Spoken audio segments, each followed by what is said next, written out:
So guys, inumin na natin guys kung anong Yum, yum.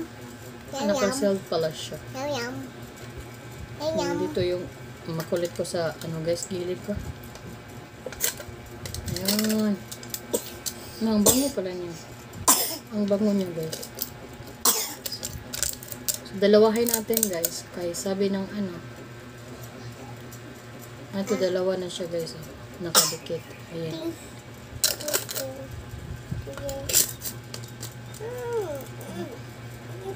Kumain dyan ng ano guys, margarine na no.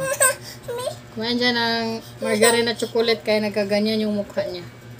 So dalawahin natin guys para sakto talaga yung dosage niya para makakatulog tayo mamayang gabi.